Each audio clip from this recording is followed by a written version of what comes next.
Kita bersyukur bahwa Tuhan terus menyatakan pertolongannya. Saya percaya baik dalam kehidupan secara pribadi maupun secara komunitas, bahkan di tengah-tengah bangsa ini. Amin ya. Dia selalu merancangkan sesuatu yang indah, yang sempurna. Karena dia berkata, rancanganku bukan rancanganmu. Rancanganku itu bukan rancangan kecelakaan, tapi rancangan damai sejahtera. Semuanya itu ada maksud Tuhan. Amin ya. Nah, begitu pula ketika dia memanggil kita untuk melayani dia. Begitu pula ketika dia memanggil kita untuk memberi diri kita masuk di dalam pekerjaan Tuhan. Dia punya rencana bagi setiap kita masing-masing. Yaitu untuk pembangunan tubuh Kristus dan penjangkauan jiwa-jiwa. Itu tujuan utamanya ketika dia memanggil setiap orang percaya untuk melayani Tuhan. Nah, Bapak Ibu Saudaraku yang dikasihi Tuhan, namun kadang-kadang kita melihat di dalam perjalanan kehidupan pelayanan dari gereja zaman dulu sampai sekarang ya. Banyak kali orang Kristen itu terjebak di dalam rutinitas pelayanan. Sehingga apa yang dilakukan di dalam pelayanan itu menjadi hambar. Secara pribadi kita tidak bisa lagi menikmati pelayanan itu, tetapi orang lain juga tidak bisa menikmati pelayanan kita. Jadi baik secara internal di dalam pelayanan gereja, orang tidak nikmati, apalagi dalam penjangkauan jiwa. Apakah hanya manusia zaman sekarang yang merasakannya? Oh tidak. Itu sudah ada sejak zaman gereja mula-mula. Mari kita baca teksnya dari Efesus pasal 2 ayatnya yang pertama hingga ayatnya yang ke-7. Efesus 2 ayat 1 sampai Wahyu 2 ayat 1 sampai 7. Tadi yang kita baca yang saya bacakan di awal ya, sebelum kita berdoa untuk para pelayan, saya baca dari Efesus. Nah, ini ada kaitannya dengan teks yang kita baca ini. Wahyu 2 ayat 1 sampai ayatnya yang ke-7. Firman Tuhan kita akan bacakan bergantian. Saya baca ayat 1, Bapak Ibu ayat 2, demikian seterusnya. Kepada jemaat di Efesus, tuliskanlah kepada malaikat jemaat di Efesus, inilah firman dari Dia yang memegang ketujuh bintang itu di tangan kanannya dan berjalan di antara ketujuh kaki dian emas itu.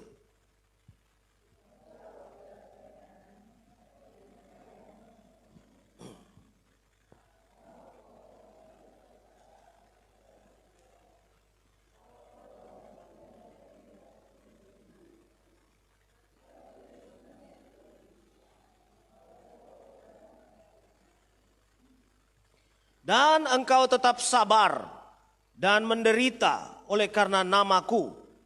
Dan engkau tidak mengenal lelah.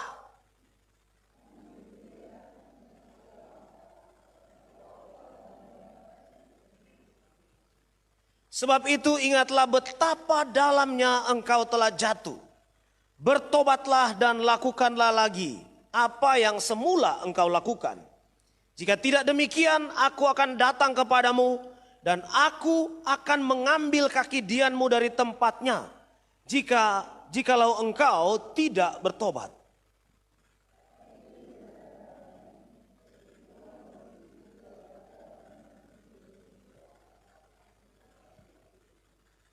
Siapa bertelinga, hendaklah ia mendengarkan apa yang dikatakan Roh kepada jemaat-jemaat. Barang siapa menang, dia akan kuberi makan dari pohon kehidupan yang ada di taman Firdaus Allah. Nah, Bapak Ibu Saudaraku yang dikasihi Tuhan, awal kitab Wahyu ini itu berbicara tentang jemaat Tuhan di seluruh dunia. Tetapi diwakili oleh 7 jemaat yang ada di dalam sini. Dengan berbagai macam kelebihan dan kekurangan. Nah, unik sekali karena kalau kita melihat di sini yang pertama disebut oleh Tuhan dan di dalam jemaat itu, dalam teks ini kita melihat ada teguran yang sangat keras.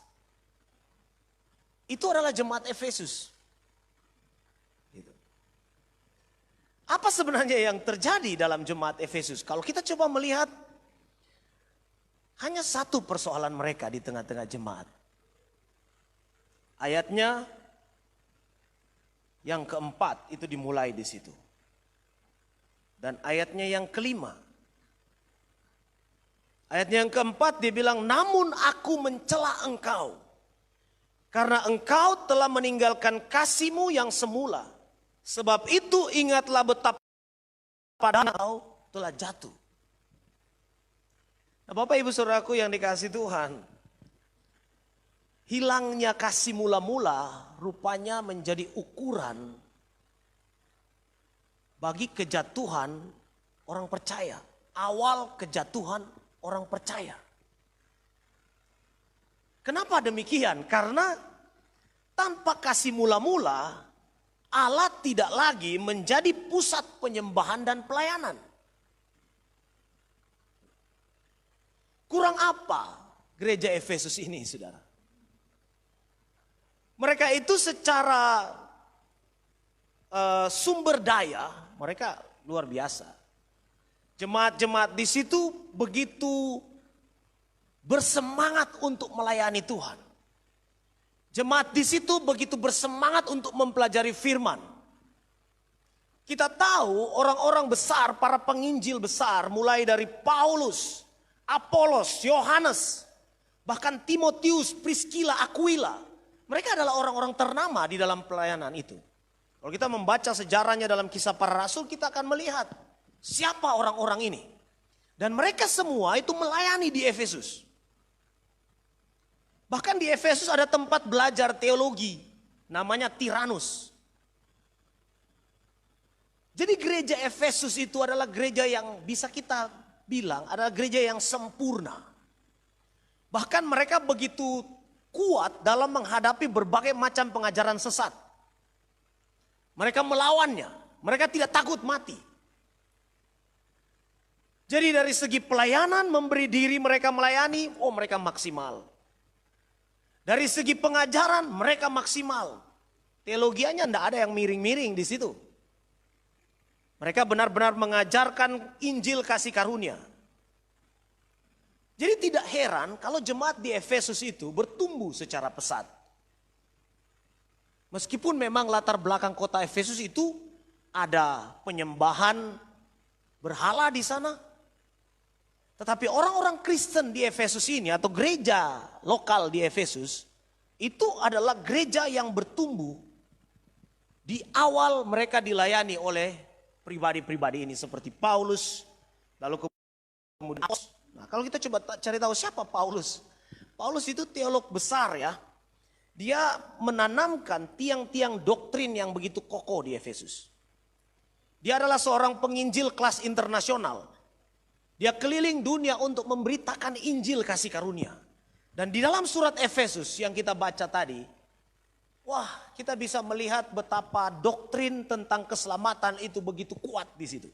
Kalau kita mau belajar tentang bagaimana anugerah Allah, bagaimana karya keselamatan yang dilakukan oleh Allah Tritunggal, kita baca surat Efesus. Kalau kita mengeksposisinya satu persatu, kita akan menemukan bahwa Injil kasih karunia itulah yang menyelamatkan manusia. Dari mana? Dari teks itu, Efesus. Lalu siapa lagi yang melayani di sini? Saya katakan tadi Apolos. Apolos itu adalah seorang pengkhotbah. Yang konon kabarnya dia memiliki karunia khotbah yang bahkan lebih unggul dari Paulus. Jadi dari segi pengajaran, Paulus luar biasa menanamkan pengajaran. Lalu kemudian datang lagi Apolos ke sana yang dari segi kemampuannya berbicara, menyampaikan firman, itu benar-benar membakar semangat jemaat untuk mencintai Tuhan dan memberi diri mereka untuk melayani. Itu Apolos.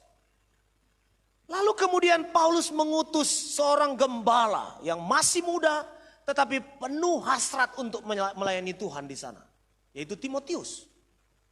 Timotius melayani di situ di Efesus. Ditambah lagi dengan orang-orang yang begitu cinta kepada Tuhan, yang memberikan segala-galanya untuk melayani seperti Priscilla, Aquila. Tidak heran di jemaat Efesus ini orang-orang begitu cepatnya bertumbuh secara rohani dan banyak orang yang datang kepada Kristus melalui pelayanan mereka. Oh, hebat sekali Bapak Ibu. Namun rupanya segala pembelajaran, kegiatan, bahkan penderitaan mereka bisa bernilai nol di mata Tuhan. Kenapa? Sebab segala hal yang mereka kerjakan itu pada akhirnya tidak lagi berpusat kepada Kristus. Cinta mereka yang mula-mula itu hilang. Mereka teralihkan kepada hal-hal yang bersifat mungkin yang bersifat doktrinal atau mungkin yang bersifat upacara-upacara, bersifat rutinitas, tetapi tinggal rutinitas belaka.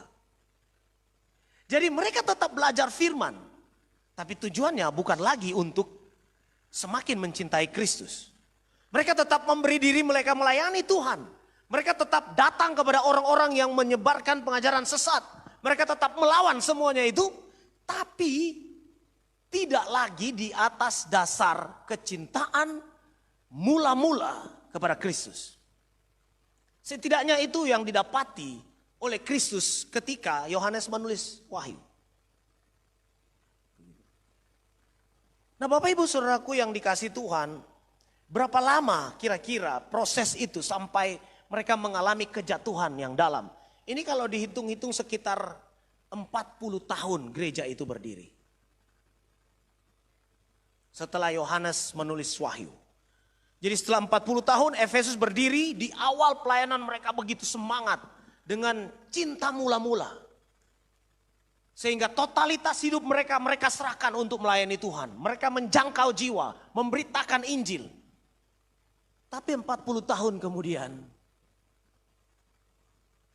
sumber api yang membuat mereka melayani itu padam. Yang tertinggal hanya bara saja.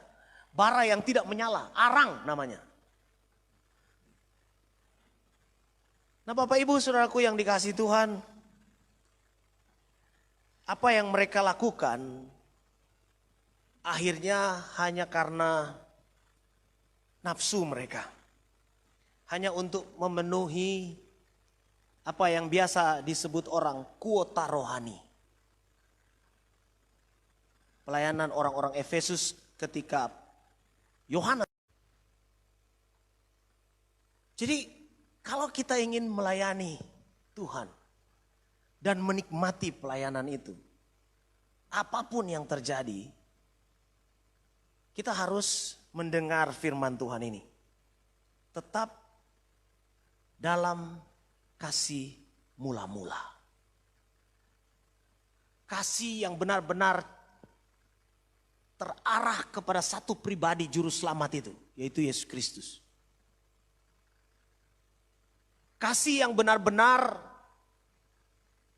dipakai untuk menjadi dasar melayani Tuhan. Melayani jemaat. Karena yang kita layani bukan hanya Tuhan. Kita layani jemaat, ya kan? Yang kita layani bukan hanya, oh saya mau melayani Tuhan. Bagaimana caranya layani Tuhan kalau tidak melayani jemaat? Dan memang pelayanan itu bukan sesuatu yang menyenangkan kadang-kadang.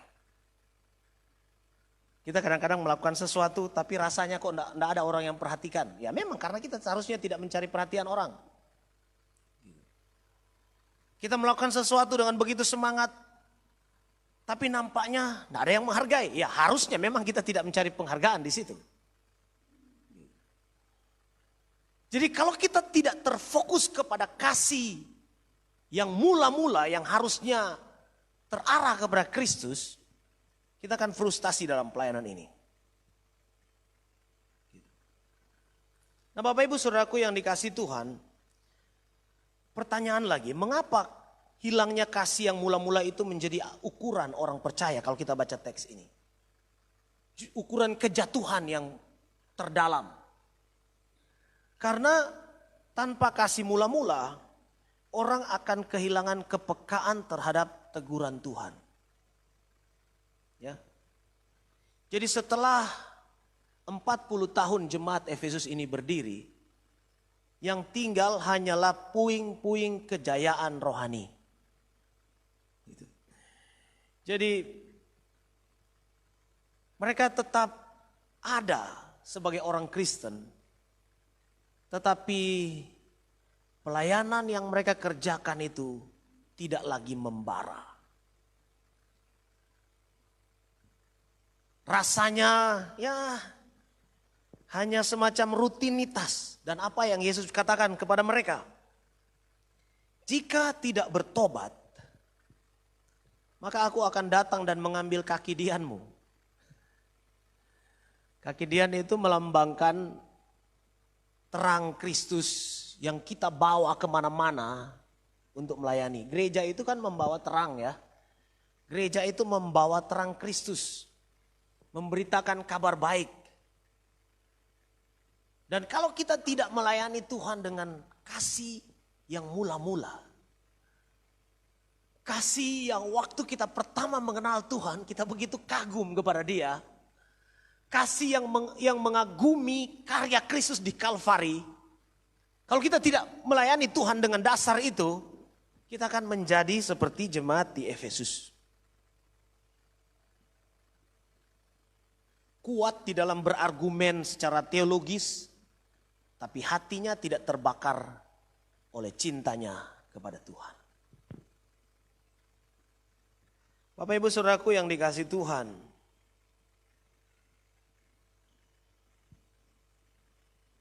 Pelayanan ini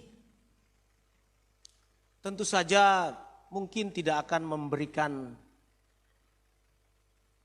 nilai tambah dalam beberapa aspek kehidupan kita. Mungkin setelah Bapak Ibu Saudara memberi diri melayani Tuhan, usaha kita akan tetap begitu saja. Tidak tiba-tiba langsung pica proyek. Ya. Mungkin juga kita tidak akan langsung naik jabatan, tidak akan. Ya.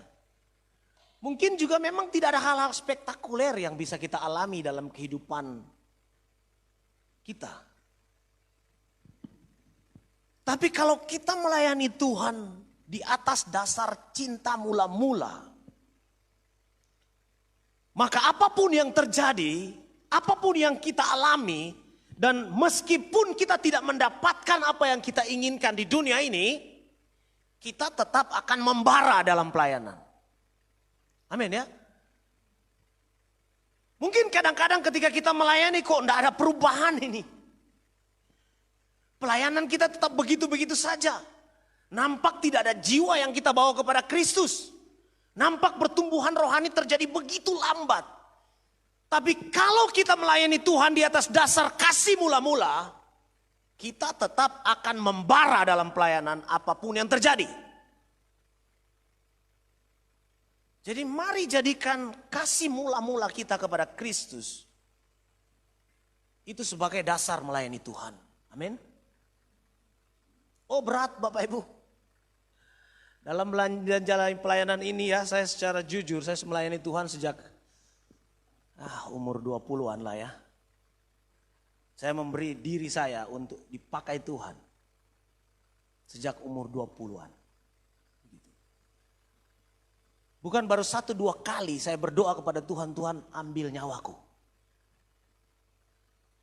Bukan mau bunuh diri, tidak. Gitu. Kenapa saya berdoa minta Tuhan ambil nyawaku segera? Karena beban yang seringkali ditaruh di atas pundak saya ini, seringkali terasa terlalu berat. Dan seolah-olah bukan bagianku lagi, bukan. Seolah-olah saya ini tidak mampu sebenarnya pikul itu ya Tuhan.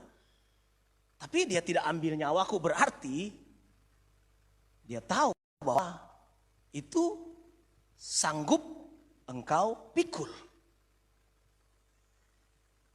Kamu bisa bertahan, nak. Mungkin dia bilang begitu kepada saya.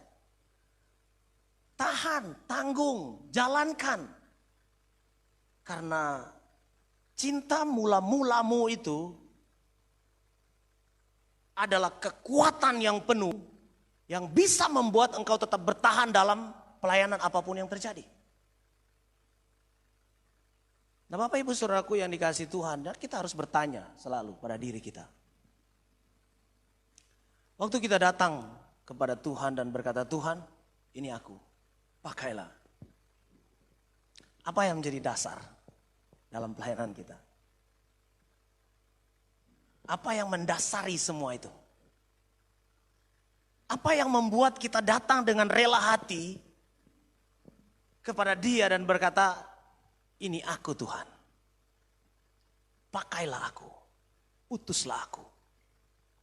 Apa? Hanya kita dan Tuhan yang tahu. Gembala sidang tidak tahu, majelis tidak tahu, istri, suami, anak-anak tidak tahu. Hanya aku dan Tuhan yang tahu. Kalau hanya aku dan Tuhan yang tahu, sekarang Tuhan Yesus datang kepada kita dan memperingatkan. Kalau seandainya itu bukan kasih mula-mula, maka kembalilah kepada kasih mula-mula. Ingatlah betapa dalamnya engkau telah jatuh. Dan pulanglah kepada kasih mula-mula. Kalau kasih mula-mula itu yang menggerakkan kita, saya percaya pelayanan di gereja ini akan terus berkembang, akan terus bertahan apapun pergumulannya. Mungkin terasa berat dan lambat, tetapi pasti akan terus berkembang. Amin. Karena ini bukan milik kita, ini milik Tuhan. Mari kita berdoa.